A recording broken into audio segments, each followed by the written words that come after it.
જી, Gandhigram police સ્ટેશનમાં insurance claim ખોટી રીતે મેળવવા માટે થઈ અને ખોટા દસ્તાવેજો બનાવી એનો સાચા તરીકે ઉપયોગ કરી અને એક કાવતરું ઘડી અને ઇન્સ્યોરન્સ ક્લેમની ફાઇલ મૂકેલી હતી અને આ અંગેની ગાંધીગ્રામ પોલીસ સ્ટેશનમાં ફરિયાદ દાખલ કરવામાં આવેલી છે.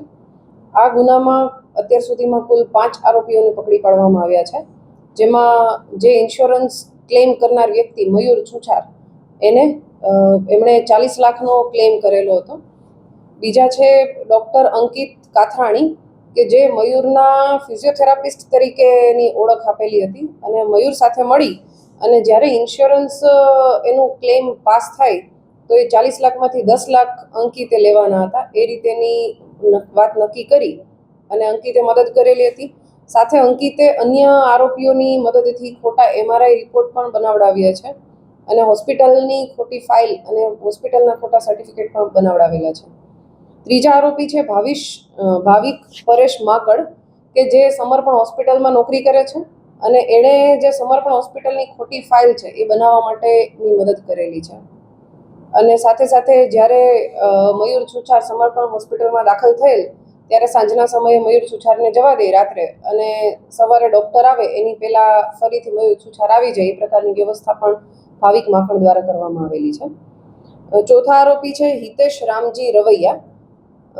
આ હિતેશ રામજી રવિયા છે એણે ખોટા MRI રિપોર્ટ બનાવવા માટે ડૉક્ટર અંકિત કાથરાણી દ્વારા કહેવામાં આવેલું હતું અને જે માટે હિતેશે 5000 રૂપિયા લઈ એમાંથી 2500 રૂપિયા એક સહયોગ ઇમેજિંગ સેન્ટરમાં કામ કરતા આ ગુનાના 5મા આરોપી હિમાંશુ ગોપાલ રાઠોડ એને 2500 રૂપિયા આપી અને ખોટા MRI રિપોર્ટ બનાવડાવ્યા હતા અને હિતેશ છે એણે આ માટે 5000 રૂપિયા લીધેલા હતા ડૉક્ટર અંકિત પાસેથી.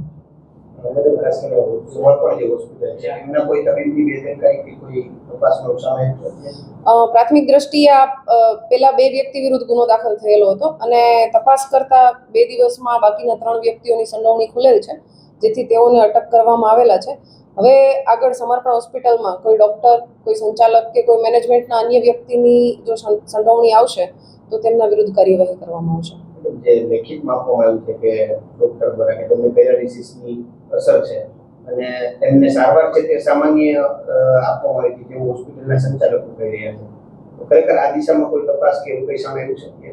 અત્યારે હાલ તપાસ ચાલી રહ્યા છે, જેમાં ઇન્સ્યોરન્સ ક્લેમના પેપર્સ છે એમાં હોસ્પિટલની એક અલગ ફાઇલ અને જે ક્લેમ કરનાર વ્યક્તિ છે મયુર એના દ્વારા એક અલગ ફાઇલ, એ રીતે 2 અલગ અલગ પ્રકારની ફાઇલ રજૂ કરવામાં આવેલી છે.